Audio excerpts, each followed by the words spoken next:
When I was 9 years old, I went off to summer camp for the first time, and my mother packed me a suitcase full of books, which to me seemed like a perfectly natural thing to do, because in my family, reading was the primary group activity.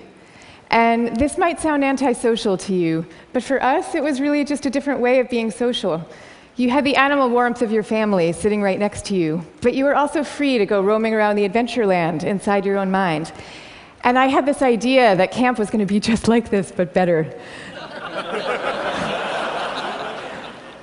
I had a vision of 10 girls sitting in a cabin, cozily reading books in their matching nightgowns. Camp was more like a keg party without any alcohol. And on the very first day, our counselor gathered us all together, and she taught us a cheer that she said we would be doing every day for the rest of the summer to instill camp spirit. And it went like this. R-O-W-D-I-E, that's the way we spell rowdy, rowdy, rowdy. Let's get rowdy. Yeah. So I couldn't figure out for the life of me why we were supposed to be so rowdy, or why we had to spell this word incorrectly.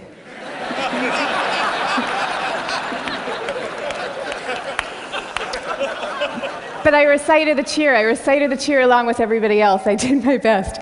And I just waited for the time that I could go off and read my books. But the first time that I took my book out of my suitcase, the coolest girl in the bunk came up to me and she asked me, "Why are you being so mellow?" Mellow, of course, being the exact opposite of R-O-W-D-I-E. And then the second time I tried it, the counselor came up to me with a concerned expression on her face, and she repeated the point about camp spirit and said we should all really work very hard to be outgoing. And so I put my books away, back in their suitcase, and I put them under my bed, and there they stayed for the rest of the summer. And I felt kind of guilty about this. I felt as if the books needed me somehow, and they were calling out to me, and I was forsaking them. But I did forsake them, and I didn't open that suitcase again until I was back home with my family at the end of the summer. Now, I tell you this story about summer camp. I could have told you 50 others just like it. All the times that I got the message that somehow my quiet and introverted style of being was not necessarily the right way to go, and that I should be trying to pass as more of an extrovert. And I always sensed deep down that this was wrong, and that introverts were pretty excellent just as they were. But for years, I denied this intuition. And so I became a Wall Street lawyer, of all things, instead of the writer that I had always longed to be, partly because I needed to prove to myself that I could be bold and assertive too. And I was always going off to crowded bars when I really would have preferred to just have a nice dinner with friends. And I made these self-negating choices so reflexively that I wasn't even aware that I was making them. Now, this is what many introverts do, and it's our loss for sure, but it is also our colleagues' loss and our community's loss, and at the risk of sounding grandiose, it is the world's loss, because when it comes to creativity and to leadership, we need introverts doing what they do best. A third to a half of the population are introverts. A third to a half. So that's 1 out of every 2 or 3 people you know. So even if you're an extrovert yourself, I'm talking about your coworkers and your spouses and your children and the person sitting right next to you right now. All of them subject to this bias that is pretty deep and real in our society. We all internalize it from a very early age without even having a language for what we're doing. Now, to see the bias clearly, you need to understand what introversion is. And it's different from being shy. Shyness is about fear of social judgment. Introversion is more about how do you respond to stimulation, including social stimulation. So extroverts really crave large amounts of stimulation, whereas introverts feel at their most alive, and they're most switched on, and they're most capable when they're in quieter, more low-key environments. Not all the time, these things are an absolute, but a lot of the time. So the key then to maximizing our talents is for us all to put ourselves in the zone of stimulation that is right for us. But now here's where the bias comes in. Our most important institutions, our schools and our workplaces, they are designed mostly for extroverts, and for extroverts' need for lots of stimulation. And also, we are living through this belief system. We have a belief system right now that I call the new groupthink, which holds that all creativity and all productivity comes from a very oddly gregarious place. So if you picture the typical classroom nowadays, When I was going to school, we sat in rows. We sat in rows of desks like this, and we did most of our work pretty autonomously. But nowadays, your typical classroom has pods of desks of 4 or 5 or 6 or 7 kids all facing each other. And kids are working in countless group assignments, even in subjects like math and creative writing, which you would think would depend on solo flights of thought. Kids are now expected to act as committee members.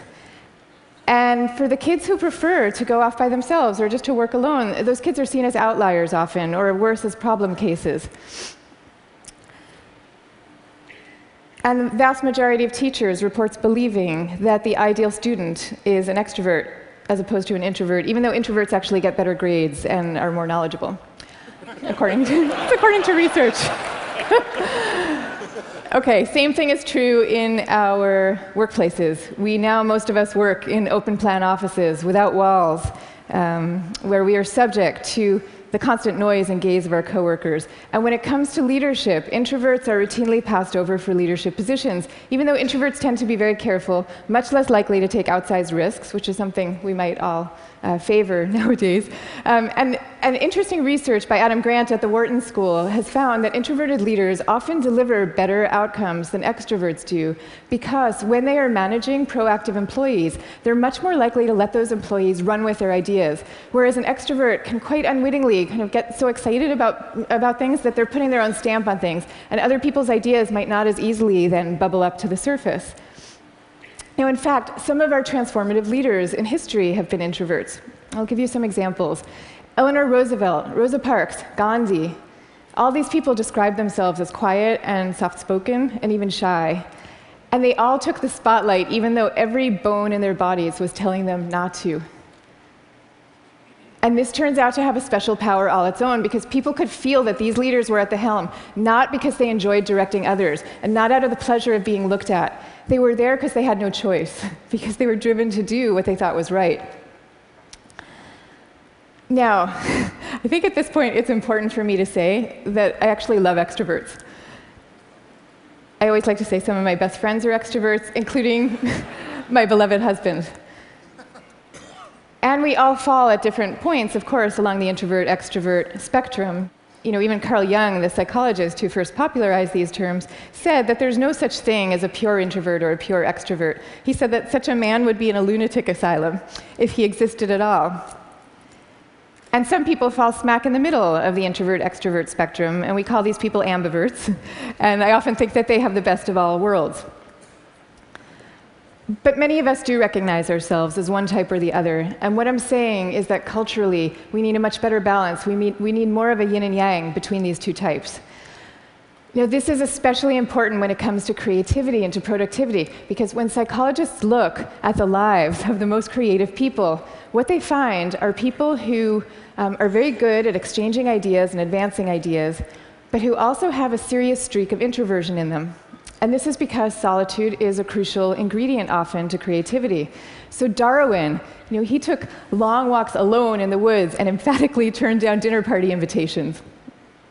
Theodore Geisel, better known as Dr. Seuss, he dreamed up many of his amazing creations in a lonely bell tower office that he had in the back of his house in La Jolla, California. And he was actually afraid to meet the young children who read his books for fear that they were expecting him to be this kind of jolly Santa Claus-like figure and would be disappointed with his more reserved persona. Steve Wozniak invented the first Apple computer, sitting alone in his cubicle in Hewlett-Packard, where he was working at the time. And he says that he never would have become such an expert in the first place had he not been too introverted to leave the house when he was growing up.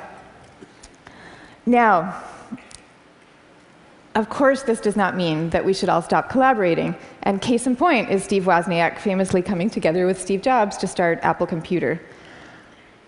But it does mean that solitude matters, and that for some people, it is the air that they breathe. And in fact, we have known for centuries about the transcendent power of solitude. It's only recently that we've strangely begun to forget it. If you look at most of the world's major religions, you will find seekers, Moses, Jesus, Buddha, Mohammed, seekers who are going off by themselves, alone, to the wilderness, where they then have profound epiphanies and revelations that they then bring back to the rest of the community. So no wilderness, no revelations. This is no surprise, though, if you look at the insights of contemporary psychology. You know, it turns out that we can't even be in a group of people without instinctively mirroring and mimicking their opinions, even about seemingly personal and visceral things like who you're attracted to. You will start aping the beliefs of the people around you without even realizing that that's what you're doing. And groups famously follow the opinions of the most dominant or charismatic person in the room, even though there's zero correlation between being the best talker and having the best ideas. I mean, zero. So you might be following the person with the best ideas, but you might not. And do you really want to leave it up to chance? Much better for everybody to go off by themselves, generate their own ideas, freed from the distortions of group dynamics, and then come together as a team to talk them through in a well-managed environment and take it from there. Now, if all this is true, then why are we getting it so wrong? Why are we setting up our schools this way and our workplaces? And why are we making introverts feel so guilty about wanting to just go off by themselves some of the time? One answer lies deep in our cultural history. Western societies, and in particular the US, have always favored the man of action over the man of contemplation. And man of contemplation. But in America's early days, we lived in what historians call a culture of character, where we still, at that point, valued people for their inner selves and their moral rectitude. And if you look at the self-help books from this era, they all had titles with things like character, the grandest thing in the world. And they featured role models like Abraham Lincoln, who was praised for being modest and unassuming. Ralph Waldo Emerson called him a man who does not offend by superiority. But then we hit the 20th century, and we entered a new culture that historians call the culture of personality. You know, what happened is we had evolved from an agricultural economy to a world of big business. And so suddenly people are moving from small towns to the cities. And instead of working alongside people they've known all their lives, now they are having to prove themselves in a crowd of strangers. So quite understandably, qualities like magnetism and charisma suddenly come to seem really important. And sure enough, the self-help books change to meet these new needs. And they start to have names like How to Win Friends and Influence People. And they feature as their role models really great salesmen. So that's the world we're living in today. That's our cultural inheritance. Now, none of this is to say that social skills are unimportant. And I'm also not calling for the abolishing of teamwork at all. You know, the same religions who send their sages off to lonely mountaintops also teach us love and trust. And the problems that we are facing today in fields like science and in economics are so vast and so complex that we are going to need armies of people coming together to solve them, working together. But I am saying that the more freedom that we give introverts to be themselves, the more likely that they are to come up with their own unique solutions to these problems. So now, I'd like to share with you what's in my suitcase today.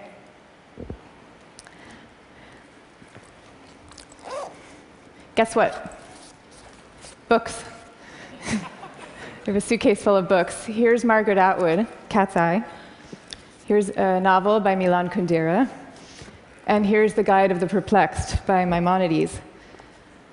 But these are not exactly my books. I brought these books with me because they were written by my grandfather's favorite authors.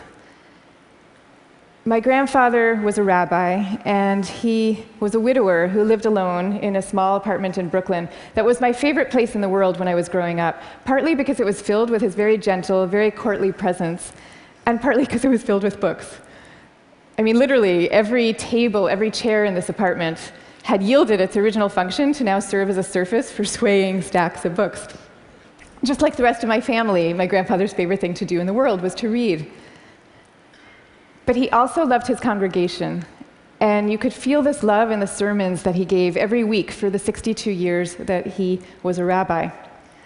He would take the fruits of each week's reading, and he would weave these intricate tapestries of ancient and humanist thought, and people would come from all over to hear him speak. But here's the thing about my grandfather. Underneath this ceremonial role, he was really modest and really introverted, so much so that when he delivered these sermons, he had trouble making eye contact with the very same congregation that he had been speaking to for 62 years. And even away from the podium, when you called him to say hello, He would often end the conversation prematurely for fear that he was taking up too much of your time. But when he died at the age of 94, the police had to close down the streets of his neighborhood to accommodate the crowd of people who came out to mourn him. And so these days, I try to learn from my grandfather's example in my own way. So I just published a book about introversion, and it took me about 7 years to write.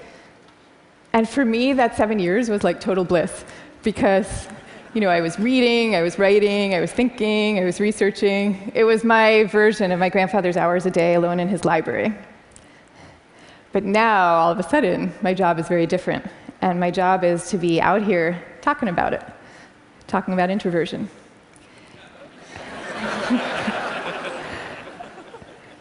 And that's a lot harder for me, because as honored as I am to be here with all of you right now, this is not my natural milieu. So I prepared for moments like these as best I could. I spent the last year practicing public speaking every chance I could get, and I called this my year of speaking dangerously. And that actually helped a lot. But I'll tell you, what helps even more is my sense, my belief, my hope, that when it comes to our attitudes, to introversion and to quiet and to solitude, we truly are poised on the brink of dramatic change. I mean, we are. And so I am going to leave you now with 3 calls for action for those who share this vision. Number 1, stop the madness for constant group work. Just stop it. Thank you. And I want to be clear about what I'm saying, because I deeply believe our offices should be encouraging casual, chatty, cafe-style types of interactions, the kind where people come together and serendipitously have an exchange of ideas. That is great. That's great for introverts, and it's great for extroverts. But we need much more privacy, much more freedom, much more autonomy at work. School, same thing. We need to be teaching kids to work together, for sure. But we also need to be teaching them how to work on their own. This is especially important for extroverted children, too. They need to work on their own, because that is where deep thought comes from, in part. OK, number 2, go to the wilderness. Be like Buddha. Have your own revelations. I'm not saying that we all have to now go off and build our own cabins in the woods and never talk to each other again. But I am saying that we could all stand to unplug and get inside our own heads a little more often. Number 3, take a good look at what's inside your own suitcase and why you put it there. So extroverts, maybe your suitcases are also full of books, or maybe they're full of champagne glasses or skydiving equipment. Whatever it is, I hope you take these things out every chance you get and grace us with your energy and your joy. But introverts, you being you probably have the impulse to guard very carefully what's inside your own suitcase. And that's OK. But occasionally, just occasionally, I hope you will open up your suitcases for other people to see, because the world needs you, and it needs the things you carry. So I wish you the best of all possible journeys and the courage to speak softly. Thank you very much. Thank you. Thank you. Thank you.